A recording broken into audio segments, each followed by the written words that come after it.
Hello everybody, it's me, Rhoku, back with more League of Legends content. It's been a few weeks since Season 12 was out, and everybody is already settled in, the rust is off, and we're all just playing our solo queue games, trying to climb to a higher rank than previous season. There is also a lot of people who are trying their best to learn new roles and new champions, which is what the purpose of this video is, a beginner's guide of sorts to Toplane that is updated for Season 12. So to everybody new to the role, welcome to Toplane. This video will be made with complete beginners in mind, but despite that, there will be tons of great information on some of the more deeper parts of the lane. So it should be good for everybody, regardless of if you're a newbie fresh out of level 30, an old veteran of top lane, or even a person who's just played a lot of the other roles and is looking to expand into a new one. This video should get you up to speed on everything you need to know, and also fill in some knowledge gaps so that you're heading towards the right direction when it comes to mastering this role. Top lane has a very lone wolfy and independent playstyle, which makes it one of the more appealing roles to switch to for a lot of players. It is also home to some of the hardest carrying champions, so learning top lane, whether it be as a primary role or a secondary role, is a great decision. First off, let's talk about the advantages and disadvantages of top lane as a role. The advantages are, and one of the biggest advantages in my opinion, is that top lane is arguably the best role for a new player to learn the game through. This is because, although there are a lot of skills that you have to learn to play top lane well, top lane just really focuses on a few fundamentals really hard. So it's like, these fundamental skills like wave management, trading, etc. are very deep, and there's just countless levels to them, but they're easier to pick up than, say, jungle or support. So top lane is a very nice role for a new player to pick up, and as an added advantage, top lane is usually one of the more powerful roles in lower elos, because in low elo, nobody understands how to deal with fed top laners, whereas that's not really that much of a problem in high elo. People just camp you and whatever. Not in low elo though. In low elo, you can just get fed and just 1v3, 1v2 people, no problem. So for a low rank player, top lane is a very nice role to learn. Another advantage is that there's a lot of focus on the 1v1 side of things in the top lane. You're just paying so much attention to your opposing top laner, their movements, how to outplay them, how to play all-ins, and etc. And this whole dually epic battle things that are just happening in top lane is really a big draw to the role that I personally enjoy a lot. Winning top lane also makes you probably the most powerful champion on the map. So if you're playing like a big hyperscaling carry champion and you somehow win lane, you can very easily just 1v9 and carry the game on your own. A lot of top laners can also fight multiple people on their own if fed, so if you want to feel like a massive boss battle, top lane is the role for you. And lastly, and also an underrated advantage of top lane, is the insane variety of champions and playstyles you can play in top lane.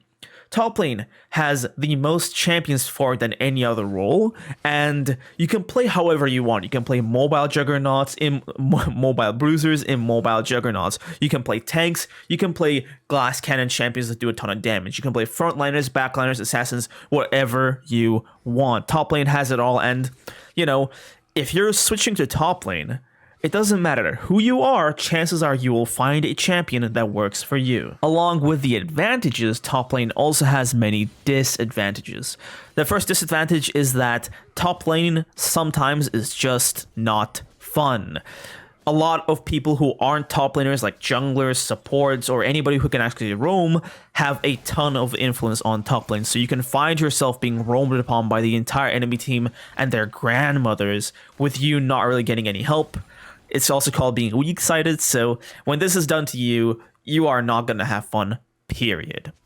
Top lane is also home to a lot of counter-picking. Counter-picking is basically if somebody picks a champion who does consistently well in trades and all-ins against your champion because they counter their abilities, and you can sometimes just lose the lane from champion select, which just makes things super unfun. And top lane is also one of the worst lanes to lose in the game, because if you're losing lane as a top laner, the game is going to be so insanely unfun that it is unbelievable, right? Just being behind as a top laner is too crazy because you're stuck in lane against this guy and you're not able to go and roam somewhere else, right? Or if you do, they get even more fed. If those advantages sound amazing to you and those disadvantages don't sound too bad due to your resistance to stress and just tilt, then top lane is the role for you. Let's talk about the types of champions that go top lane. First off, tanks. There are a lot of tanks in the game, and most of them are top lane champions. These champions can do a lot of things, but one thing they all do well is team fight well, right? A lot of tanks are just basically made for team fighting, whether that be applying tons of CC on the enemy team, going for catches, or provide tons of peel and protection for their backliners. Tanks are supposed to be just people who can hold their lane and then transition to team fighting monsters on the later portions of the game. Tanks are really great if you have people behind you who you can protect and they can do the damage.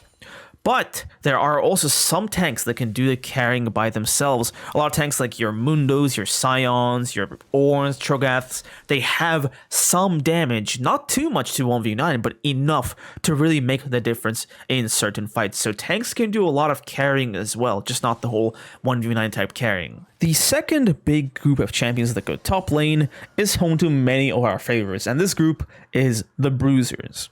A thing to understand about the Bruiser group is that it really describes way too many champions for it to be a fair representation of them. There are tanky Bruisers, squishier ones, etc, etc, etc. So I've decided to split the group Bruisers into two subgroups, and I'm calling them Splitpushers and Teamfighters, okay? So Splitpushers are your champions like your Jax, your Camille's, your Fioras, where they have an insane amount of power in 1v1s, but when it comes to team fighting, they basically die the second they get caught, so it's better to play them in more disorganized team fights or to go for flanks, but they mainly just side lane and go on themselves. The other groups are team fighters, and these champions are your meaty juggernauts and stuff like that, who, despite having a lot of power in the 1v1 on the side lane, their greatest use is stomping team fights and just destroying the entire enemy team, because they really have abilities that let them do things like that, like Aatrox or Illaoi or Darius or Set, just big AoE abilities that let them take down targets one by one by one. Bruisers tend to have amazing laning phases, or if they don't have great laning phases, they just have one item or a level they need to reach, after which they just spike insanely hard and become a monster. It is such a massive category that you can't really explain it, so you could literally just go through the list of Bruiser champions and handpick a champion that's different to every single other Bruiser there is. The last and the definitely most hated group of champions that go top lane are ranged top laners. Even mentioning that sends shivers down top laners' spines. Now, there's one distinction to be made when talking about ranged top laners, and that is that having range doesn't really make you a ranged top laner. I know it sounds stupid, but there are champions like Gnar or Jace who more so fit better into other groups than ranged top laners. The category of ranged top laners mostly belongs to champions that act as additional sources of DPS for their team, whether this be an additional ADC or an additional mage like Ryze, Swain, and etc. And for ADCs, you got your Lucian tops, your Vayne tops, these kinds of champions who's just another source of damage for their team. Alright, we got all the different types of champions out of the way. Let's get into the fundamentals and things you should be really focusing on in order to get better at top lane. First of all, you have to craft yourself a solid champion pool. And to do this, you have to 1, make sure that your champion pool isn't too massive. 2, make sure that the champions cover each other's weaknesses so that you have champions that can do different things. And lastly, make sure that the champions you pick aren't so difficult that you're not going to master any of them. I've made a far more detailed video on this topic that you can go check out in order to make sure that your champion pool is a very powerful and just solid one. Once you have decided on your champion pool, you really have to try your best to get as comfortable on each of these champions as possible. Because you really want to just make sure that you're able to pilot every single champion in your champion pool properly. And the other point is that you cannot improve at the game if you're playing on a champion you're not experienced on. Like, if your champion is one that you've never played before or have very few games on, you're going to be spending your time on their abilities, how they combo things, and how to play the matchup, and not on things like wave management plans, or rotations, or macro, or split pushing, the things that actually need your attention. Every single great League of Legends player has picked a few champions, gotten very good at the game's fundamentals, and then expanded their champion pools. A lot of the best players in the world right now started out as one-tricks, and it's no surprise because as a one-trick, you know your champion so well that you have your full attention on the actual game. So just pick a few champions up and just play them. Make sure you know their combos, make sure you understand how they trade, and make sure you know their matchups, because playing top lane without understanding matchups is a great way to make sure that the enemy top laner carries the game. So yeah, get comfortable on your champions. Speaking of which, one of the most important things to master about top lane is wave management. Wave management is king for top lane because using the right freeze or the right push, you can destroy your opponent, but using the wrong wave management techniques, you can really destroy your own lead. Wave management teaches you so many things about the game, like macro, movement, and just timing your backs, that a top laner who doesn't know how to do wave management isn't a top laner at all. You have to have a good grasp on how to CS perfectly with your champion and have an amazing grasp of wave control techniques and when to perform every single one. I have 2 videos on wave management, one more so the mentality behind wave management, and the other is more of like an encyclopedia of everything you need to know about minions, and you should definitely check them both out if you want an in-depth knowledge of wave control. One thing to do as a top laner that is often underrated is having a plan, not just for the laning phase, but for your champions' role in the game. A lot of top laners just go into the game without a single thought of what they're gonna do, and a lot of times they end up being lost. So just take a step back and think about things. What am I going to do in lane, right? Does my champion win trades or lose trades? Do I want to get fed and get a ton of kills in this lane? Or do I want to be passive because my champion is weaker against the enemy champion? You have to think about this and think about the appropriate wave management strategy that's going to work for you if you're having this plan. Like, oh, I want to push only with massive waves because otherwise my champion is going to die without the support from the minions. Or I want to freeze the minion wave outside the turret and really farm as much as I can because I want to scale. Things like this, you have to consider them, and you have to also consider your champion's role outside the laning phase. Like, oh, I want to be split pushing most of the time because my champion doesn't do so well when I'm with my team. Because I didn't get so fed in lane, I have to make sure to side lane as much as possible so that I can get back into the game off of just CSing and getting my power spike items. You have to have plans for these things. And an important part about these plans is that you have to change them if necessary. So what if your champion is good at some things? So what if they're destined to split push? If there's a case where it is better for your champion to be at a certain position, go do the thing that's best for that game, okay? Sometimes you really just have to do things that your champion isn't good at to make sure you win the game. You might be playing some super carry split push champion that's really good at killing the enemy backlines, but if your own ADC is your win condition, then you should really be playing to peel them and kill the people who are trying to go for them instead of being offensive on your own. Have a plan and be ready to change it on the go. Naturally, there are more things to focus because League of Legends is an insanely complicated game. These few points should get you started on your road to mastering top lane to be a solid, high elo top laner. Now we're going to get into how to win the game from top lane, because that is one of our, ultimate questions, isn't it? How to win the game as a top laner. The first and the most ideal, imagined strategy for winning the game as a top laner is through split pushing. Split pushing is very complicated thing because it takes a lot of macro skill to pull off properly, okay? And if you're gonna try to split push to win the game, you have to make sure that A, your champion is capable of split pushing well, and B, your champion has one lane, because if your champion lost lane, then if you try to split push, the enemy top laner is just going to be able to kill you, and then the enemy team can try some things 5v4. So make sure your champion actually just wins the 1v1 at least. First off, you need to have either solid vision of the enemy team or great macro to split push, because what you have to do is have a guess for where every single enemy team member is on the map at all points in time and decide on what to do according to their position. Okay, so instead of just, let's say you kill a wave on the side lane, you have to make a decision of whether to keep pushing, whether to back off, whether to just hover around, wait, and then go back in once they've moved, or whether to go join your team for a fight, depending on where the enemy team is. If they're coming to collapse on you, then you should be trying to leave as soon as possible, because you're not going to be able to fight off an entire team. Or if they are just straight up going for the objective that your team is on, then just keep split pushing in order to get as many things as you can on the other side of the map.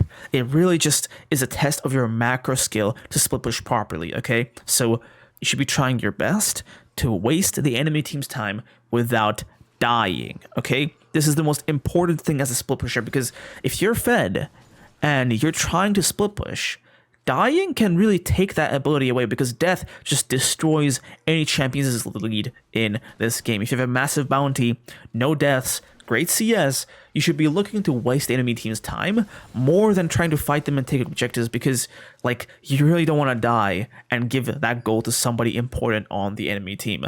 Do not die, okay? So just try to make sure you're looking at the map and looking at the hints of where the enemy team is so that you can move out when they're trying to collapse on you. Let's talk about something that every single champion in the game has to do at some point during the match: teamfight.